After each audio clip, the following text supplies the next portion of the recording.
교회는 유람선이 아니라 구원선입니다. 맞죠? 세상에 빠져 있는 사람들을 건져내는 구원선인 거예요. 빠져 있다는 게 뭔가 우리말에는요 참 뉘앙스가 아주 오묘합니다. 세상에 빠져 산다 할 때 이 빠졌다라는 의미는 너무 좋아한다는 의미입니다. 예를 들어서 우리 아이가요 게임에 빠져 살아요. 그럼 뭐예요? 게임을 제일로 좋아해서 게임밖에 하지 않는다는 거. 빠져 산다.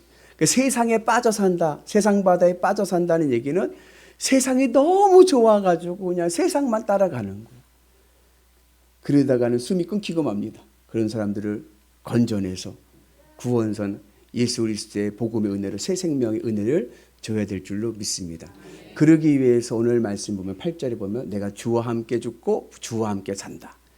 내가 세상에 대해서 좋아하고 사랑하는 그 빠져있는 마음을 주님의 십자가에서 주님과 함께 내가 죽고 이제 거기 미련을 끊어버리고 이제 내가 주님과 함께 살아서 주님으로 기쁘고 만족한 은혜가 있기를 축복합니다. 그래서 이제는 세상에 빠져 살지 말고 예수님께 빠져 살아가는 은혜가 있기를 축복합니다. 그 예수님께 빠져 살면 생명이 있고 기쁨이 있고 행복이 있는 줄로 믿습니다.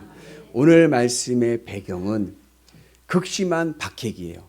옛날 로마 시대의 그 초대 기독교에 대한 극심한 박해기 때 사도 바울이 디모데에게 주는 편지입니다. 사도 바울은요 독신입니다. 결혼을 안 했어요. 그러니까 자녀가 없는데 이 디모데를 아들처럼 생각을 했습니다. 각별했죠. 그래서 극심한 박해기 때 바울이 디모데에게 우리가 이러한 박해와 어려움 가운데 있을 때에 우리가 어떻게 이 세상에 빠져 살지 않고 생명을 얻고 살아갈 수 있을까? 우리가 어떻게 건강한 그리스도인의 삶을 살아갈 수 있는가를 오늘 우리에게 말씀해 주고 있습니다. 그래서 여러분들 삶이 건강하시고 우리의 믿음이 건강한 은혜가 있기를 주님의 이름으로 축복합니다. 그래서 우리가 건강한 그리스도인으로서 어떠한 어려움과 고난 가운데서도 극복하고 이겨나갈 수 있는 믿음의 비결을 4가지의 태도로 말씀합니다. 첫 번째는 어떠한 태도냐? 증인의 태도입니다. 우리 같이 말씀 봅니다. 또 내가 많은 증인 앞에서 내게 들은 바를 충성된 사람들에게 부탁하라.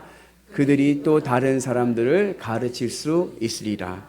여러분, 세상의 환경과 역경이 나를 억압하고 얽매일 수 있지만 하나님의 말씀은 매이지 않습니다. 내가 세상의 고난과 환경 속에서 매일 때 나에게 자유함을 줄 수 있는 것은 하나님의 말씀밖에 없는 거예요. 예수 그리스도의 복음밖에 없습니다. 그래서 우리가 어떠한 어려움이 오거나 힘든 일이 올 때 우리는 복음을 오히려 증거하는 은혜가 있기를 축복합니다. 그래서 때로는 신앙이요 다운될 때가 있어요. 그죠? 신앙이 막 다운되고 낙심될 때가 있어요. 그럴 때 내 신앙을 다시 빌드업 세울 수 있는 비결은 뭐냐? 전도입니다. 복음을 전할 때 우리의 마음에 다시 한번 하나님의 말씀으로 세워지는 은혜가 있는 줄로 믿습니다. 그래서 우리가 늘 주님의 은 안에서 건강한 믿음의 역사가 일어나기를 주의 이름으로 축복합니다. 여러분 복음의 은혜가 있어서 오늘 바울이 디모데에게, 디모데는 충직한 자들에게, 충직한 자들은 또 다른 사람들에게 복음을 증거할 때 우리는 어떠한 어려움 가운데서도 그것을 극복하고 건강한 믿음의 삶을 살게 될 줄로 믿습니다. 그 은혜가 오늘 우리 가운데 있으셔서 세상 바다에서 건짐을 받고 새 생명 은혜 안에 있기를 주의 이름으로 축복합니다. 두 번째 건강한 그리스도인의 태도는 뭐냐면 그것은 좋은 병사입니다. 예수님의 좋은 병사가 되는 겁니다. 우리 같이 봅니다. 너는 그리스도 예수의 좋은 병사로 나와 함께 고난을 받으라. 여러분 병사는 이제 군인이잖아요. 군인은 전제가 있습니다. 왜 군인이 필요합니까? 전쟁의 상황을 준비하기 때문에 그래요. 대한민국은 19, 20살 되면 징병이 다 남자들은 다 군대를 가요. 근데도 모질한데 지금은. 왜 그래요? 우리는 언제 전쟁이 일어날지 모르기 때문에 그런 거예요. 유럽은 어때요? 유럽은 모병제입니다. 지원을 하든지 말든지 알아서 하는 거예요. 그러면 어때요? 그냥 국경만 초소만 지키면 돼. 전쟁 위협이 없으니까. 그죠? 근데 우리는 다르죠. 군인은 전쟁을 준비하는 자입니다. 여러분 전쟁하면 어때요? 전쟁은요 내 인생에서 가장 위기와 긴장감과 그죠? 두려움을 주는 거예요. 제가요 말씀 준비하면서 전쟁 상황을 연상을 했어요.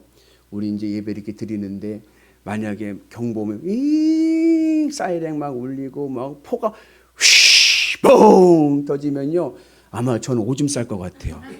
무서워서. 그잖아요. 찌리 얼마나 여러분 이게 잘못해 우리 집에 떨어지면 그냥 끝이요. 오줌 지리죠. 얼마나 두려워. 그런 상황 속에서 우리는 예수님의 좋은 병사가 되어야 될 줄로 믿습니다.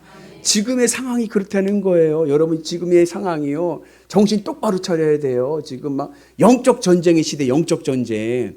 악한 사탄 마귀가 우리를 잡아먹지 못해서 우는 사자와 같이 덤벼들고 있잖아요. 여기가 좋사오니가 아니라 우리가 영적으로 깨어 있어서 이때에 예수님의 좋은 병사가 된 은혜가 있기를 주의 이름으로 축복합니다. 여러분 병사는요 보직을 받아요. 보직을 받는데 그 보직은 어디로부터 오느냐? 위로부터 옵니다. 상급자로부터 옵니다. 그러니까 병가가 있어요. 병가는 내가 지원할 수 있어요. 예를 들어서 내가 나 운전병 할래. 나는 의무병 할래. 이런 병가는 내가 지원할 수 있어요. 그런데 그 병가는 지원할 수 있어도 그 보직은 위로부터 오는 거예요. 지휘관으로부터 오는 거예요. 저는 군대 갈 때요. 저는 여기 내살리 5사단 맨 꼭대기에 있는 부대로 군 부대로 왔거든요. 군대 올 때 저는 정신 상태가 썩었어요. 어떤 마음으로 군대 왔냐면요. 돛 닦는 마음으로 왔어요. 그랬더니 하나님이 진짜 저 산꼭대기에다 돛 닦으라 글로 보내시더라고. 갔는데요. 장난이 아닌 거예요. 군 생활이 장난이 아닌 거예요. 그래가지고 제가요 군정병 하고 싶은 거예요. 그때까지 군정병 갈 생각도 없었는데 너무 군 생활 힘드니까 군정병 가고 싶은데 갈 수가 없어. 왜? 내가 간다고 해서 갈 수 있는 게 아닌 거예요. 상급자가 지휘관이 병가를 옮겨줘야 가는 거죠. 제가 저 군정병 할래요. 저 병가 옮겨주세요. 암만 그러면 어떻게 돼요? 이 고문관. 적응도 못하니 고문관 돼버리는 거예요. 그래서 여러분 내가 하나님의 예수님의 좋은 병사가 된 것은 하나님이 나에게 보직을 주십니다. 여러분 이 자리에 여기 오셨잖아요. 하나님의 은혜입니다. 여기가 여러분들의 병가예요. 내가 왜 여기까지 왔나가 아니라 여기에도 하나님의 섭리가 있겠지. 여기에도 하나님의 뜻이 선하신 뜻이 있지. 그 하나님의 은혜를 받아들이고요. 최선을 다해서 여러분 순종하고 충성하는 은혜가 있기를 주의 이름으로 축복합니다. 그래서 군인은 어때요? 충성이에요. 충성. 상급자 지휘관의 명령 체제에 따라서 충성하면 그것이 좋은 병사입니다. 그래서 여러분들이 하나님이 나에게 주신 보직에 직분에 감사하시고 충성하셔서 하늘에 놀라운 은혜가 있기를 주의 이름으로 축복합니다. 우리 같이 말씀 볼까요? 병사로 복무하는 자는 자기 생활에 얽매이는 자가 하나도 없나니 이는 병사로 모집한 자를 기쁘게 하려 함이니라. 여러분 병사는요 사생활이 없어요. 내가 하고 싶은 대로 내가 놀고 싶은 대로 막 놀고 돌아다닐 수 있는 게 아니에요. 비상이 걸리면 가야 돼요. 나 오랜만에 가족들과 함께 외식하고 있는데 비상이네. 오든지 말든지 밥 먹자. 이러면 안 되는 거예요. 사생활이 없는 거예요. 비상이 걸리면 가는 거예요. 그죠? 좋은 군사는 지휘관과 국가에 충성하는 겁니다. 왜요? 누가 불렀어요? 병사를 누가 불렀어요? 국가가 불렀잖아요. 그러니까는 병사는 국가에 충성을 해야 그래야 좋은 병사죠. 오늘 나는 누가 부르셨습니까? 이 자리에? 누구에게 충성해야 돼요? 할렐루야. 주님 앞에 충성하는 은혜가 있기를 축복합니다. 걱정하지 마세요. 여러분 국가에서 병사를 불러가지고 군복무를 해요. 그러면 그 병사의 생계는 누가 책임져 줍니까? 국가가 책임져 주죠. 먹여주고요. 입혀주고요. 재워주고요. 요즘은 월급도 괜찮아요. 200만 원 시대예요. 200만 원 시대. 내가 주님을 위해서 충성하면요. 주님께서 나를 먹여주시고 입혀주시고 재워주시고 월급도 잘 주십니다. 일용할 양식을 채워주실 줄로 믿습니다. 그래서 늘 주님 앞에 충성하는 거룩한 백성 되셔서 여러분 삶이 건강한 그리스도의 삶이 되길 축복합니다. 그리고 세 번째, 오늘 우리가 건강한 그리스도인이 되기 위한 태도는 바로 경기자가 되는 것입니다. 우리 같이 말씀 봅니다. 경기하는 자가 법대로 경기하지 아니하면 승리자의 편을 얻지 못할 것이며, 여기서 경기하는 자는 운동선수를 얘기해요. 운동선수는 어떻게 운동하라고요? 법대로 하라. 법은 머리가 아픈데요. 법대로 하라는 의미는 두 가지 의미가 있는데, 첫 번째 1차적 의미는 뭐예요? 규칙을 지켜야 돼요. 운동선수는 반칙하면 안 됩니다. 그죠? 그리스도인으로서 건강한 그리스도인이 되기 위해서 그리스도인으로서 경계하는 자는 뭐냐? 하나님 나라 가치로 살아가는 거예요. 왜? 세상에 빠져 있다가 나왔잖아요.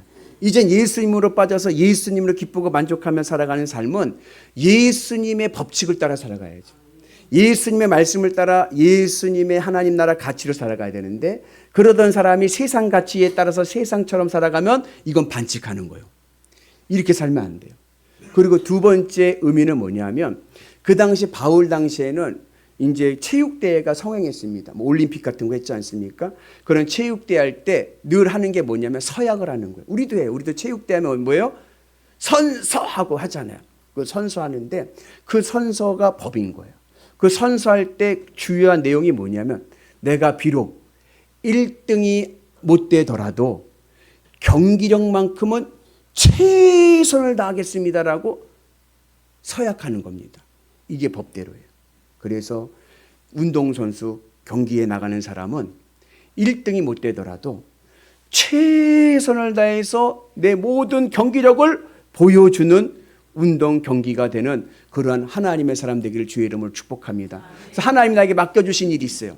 그 일에 내가 1등으로 할 수는 없어도 내가 할 수 있는 모든 역량을 다해서 최선을 다해서 충성하는 은혜가 있기를 주의 이름으로 축복합니다. 그러면 내 신앙이 건강해지는 거예요. 힘이 나는 거예요.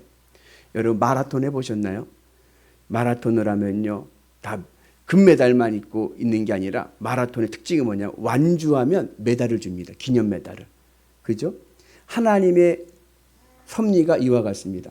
하나님은 1등한 사람만 금메달 주는 게 아니라 믿음으로 달려갈 길을 다 간 완주자에게 다 금메달을 주십니다.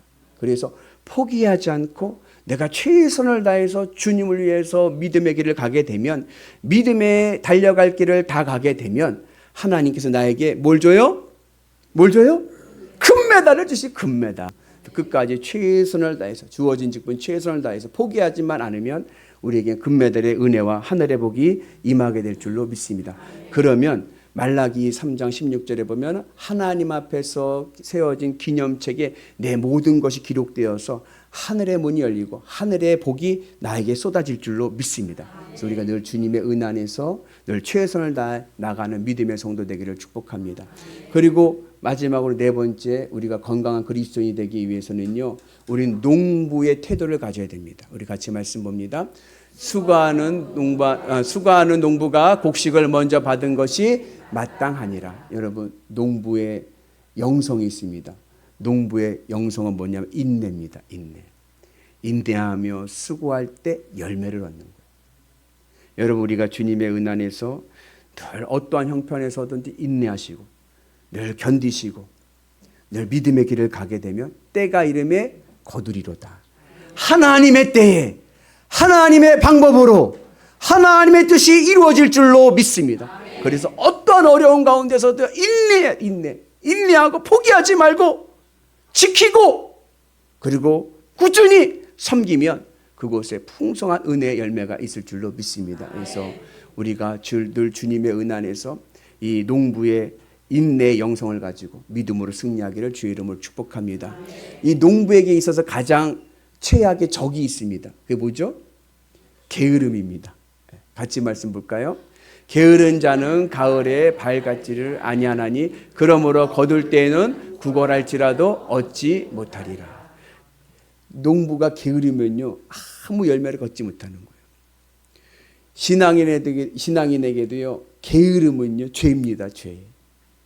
성경에서 게으름은 죄예요. 그래서 예수님께서 달란트 비유하실 때 그것을 선용하지 못한 종에게 뭐라고 예수님께서 질책하셨냐면 악하고 게으른 종아. 악하고 게으른 종아. 네가 악하기 때문에 게으르다. 그래서 우리는 게으른 자가 되지 말고 착하고 충성된 자가 되는 은혜가 있기를 축복합니다. 그래서 하버드 대학교의 하비콕스라고 하는 교수님께서 예전에 인간에게 있어서 가장 큰 죄는 뭐냐? 나태함이다. 나태함. 그분이 말한 나태함은 뭐냐? 영적 게으름이에요. 영적으로 게으른, 여러분 게으른 사람은 어때요? 무기력해요. 그죠? 의욕이 없어요. 영적으로 게을러지면요, 영적으로 무기력해집니다. 그러면 기도할 힘도 없어요.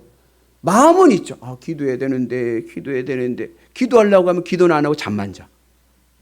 예배 드려야 되는데 힘이 없어. 이게 영적 무기력이 오는 거예요. 왜 그래요? 영적으로 게을러졌기 때문에 그래요. 그래서 우리가 주님의 은혜 안에서 여러분들의 영적으로 부지런하고 착하고 충성된 하나님의 은혜가 있기를 축복합니다. 그래서 우리 모두 건강한 믿음의 삶을 살아가는 은혜가 있기를 축복합니다. 저는요, 소망이 몇 살까지 사는 거라고 그랬어요? 128파 234에서 플러스 10해서 138파 234. 우리 군수님 오랜만에 오셨는데 138파 234 하셔서 130세까지 팔팔하시고 건강하시고 늘 건강하시고 하늘의 은혜가 넘쳐나길 축복합니다. 그래서 여러분들 늘 하나님의 은혜 안에서 건강하시는데, 육신만 건강한 게 아니라 내 영도 건강해야 된다. 내 영이 건강한 그리스도인이 되기 위해서는 주님 복음의 증거자가 돼서 어느 곳에 가든지 복음을 증언하시고 달려갈 길 다 갈 때까지 최선을 다해서 충성하시면서 인내하셔서 하늘의 복을 누리는 은혜가 있기를 주의 이름으로 축복합니다. 그럴 때 우리의 삶이 건강하고 우리의 삶이 복되고 아름다울 줄로 믿습니다. 그 은혜로 이 아름다운 가을에 풍성한 열매를 맺는 위대한 성도 되시기를 주의 이름으로 축복합니다.